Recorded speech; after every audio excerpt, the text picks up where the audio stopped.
Have you ever experienced a moment in your life that was so painful and confusing that all you wanted to do was learn as much as you could to make sense of it all? When I was 13, a close family friend, who was like an uncle to me, passed away from pancreatic cancer. When the disease hit so close to home, I knew I needed to learn more, so I went online to find answers. Using the internet, I found a variety of statistics on pancreatic cancer, and what I had found shocked me. Over 85% of all pancreatic cancers are diagnosed late, when someone has less than a 2% chance of survival. Why are we so bad at detecting pancreatic cancer? The reason? Today's current modern medicine is a 60-year-old technique. That's older than my dad. But also, it's extremely expensive, costing $800 per test. And it's grossly inaccurate, missing 30% of all pancreatic cancers. Your doctor would have to be ridiculously suspicious that you have the cancer in order to give you this test. Learning this, I knew there had to be a better way. So I set up a scientific criteria as to what a sensor would have to look like in order to effectively diagnose pancreatic cancer. The sensor would have to be inexpensive, rapid, simple, sensitive, selective, and minimally invasive. Now, there's a reason why this test hasn't been updated in over 6 decades.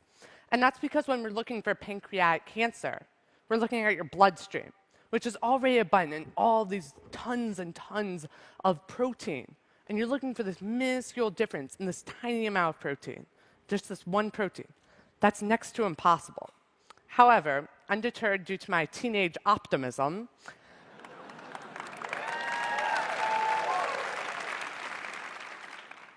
I went online to a teenager's 2 best friends, Google and Wikipedia. Got everything for my homework from those 2 sources. And what I had found was an article that listed a database of over 8,000 different proteins that are found when you have pancreatic cancer.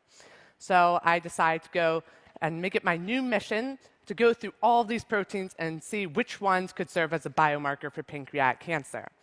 And to make it a bit simpler for myself, I decided to map out a scientific criteria, and here it is. Essentially, first, the protein would have to be found in all pancreatic cancers, at high levels in the bloodstream, in the earliest stages, but also only in cancer. And so I'm just plugging and chugging through this gargantuan task, and finally, on the 4,000th try, when I'm close to losing my sanity, I find the protein. And the name of the protein I located was called mesothelin. And it's just your ordinary run-of-the-mill type protein, unless, of course, you have pancreatic, ovarian, and lung cancer, in which case it's found at these very high levels in your bloodstream. But also, the key is that it's found in the earliest stages of the disease, when someone has close to a 100% chance of survival. So now that I had found a reliable protein I could detect, I then shifted my focus to actually detecting that protein and thus pancreatic cancer. Now, my breakthrough came in a very unlikely place, possibly the most unlikely place for innovation. My high school biology class, the absolute stifler of innovation.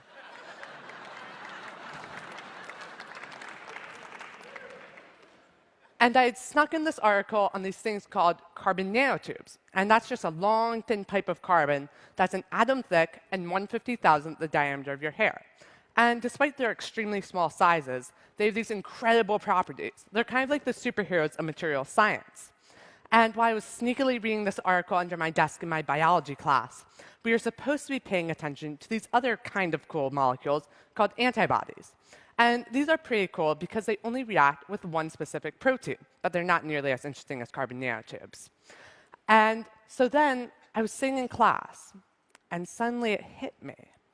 I could combine what I was reading about, carbon nanotubes, with what I was supposed to be thinking about, antibodies.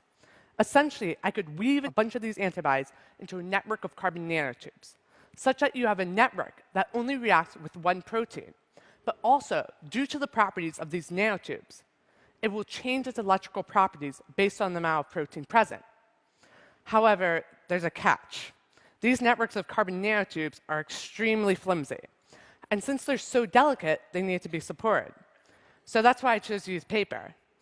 Making a cancer sensor out of paper is about as simple as making chocolate chip cookies, which I love.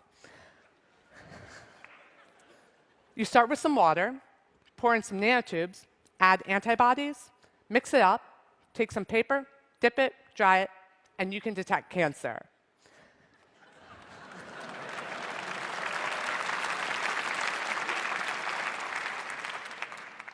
Then, suddenly, a thought occurred that kind of put a blemish on my amazing plan here.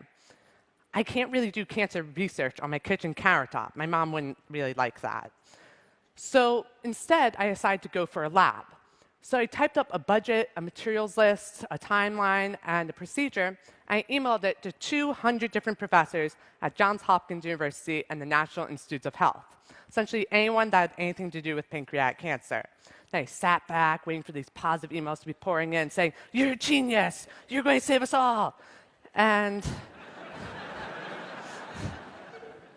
then reality took hold, and over the course of a month, I got 199 rejections out of those 200 emails.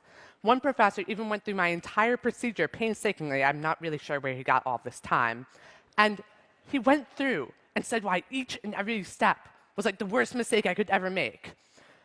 Clearly, the professors did not have as high of an opinion of my work as I did. However, there was a silver lining. One professor said, "Maybe I might be able to help you, kid." So I went in that direction. As you can never say no to a kid. And so then, 3 months later, I finally nailed down a harsh deadline with this guy, and I get into his lab. I get all excited, and I sit down, I start opening my mouth and talking, and 5 seconds later, he calls in another PhD. The PhDs just like flock into this little room, and they're just firing these questions at me. And by the end, I kind of felt like I was in a clown car. There were 20 PhDs plus me and the professor crammed into this tiny office space with them firing these rapid-fire questions at me, trying to sync my procedure. How unlikely is that? I mean...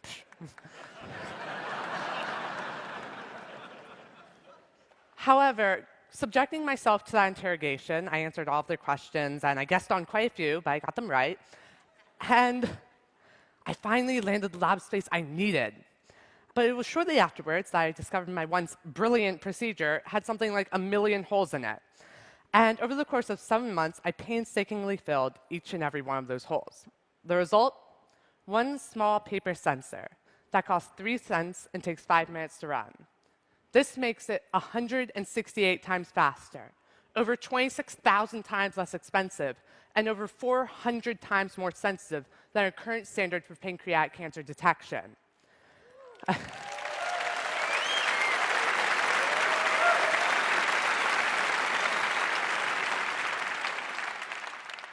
One of the best parts of the sensor, though, is that it has close to 100% accuracy and can detect the cancer in the earliest stages when someone has close to 100% chance of survival. And so in the next 2 to 5 years, this sensor could potentially lift the pancreatic cancer survival rates from a dismal 5.5% to close to 100%. And it would do similar for ovarian and lung cancer. But it wouldn't stop there. By switching out that antibody, you can look at a different protein, thus a different disease, potentially any disease in the entire world. So that ranges from heart disease to malaria, HIV, AIDS, as well as other forms of cancer, anything. And so hopefully one day, we can all have that one extra uncle, that one mother, that one brother, sister. We can have that one more family member to love. And that our hearts will be rid of that one disease burden that comes from pancreatic, ovarian, and lung cancer, and potentially any disease. That through the internet, anything is possible. Theories can be shared, and you don't have to be a professor with multiple degrees to have your ideas valued. It's a neutral space, where what you look like, age, or gender, it doesn't matter. It's just your ideas that count. For me, it's all about looking at the internet in an entirely new way, to realize that there's so much more to it than just posting duck-faced pictures of yourself online. You could be changing the world. So if a 15-year-old who didn't even know what a pancreas was, could find a new way to detect pancreatic cancer. Just imagine what you could do. Thank you.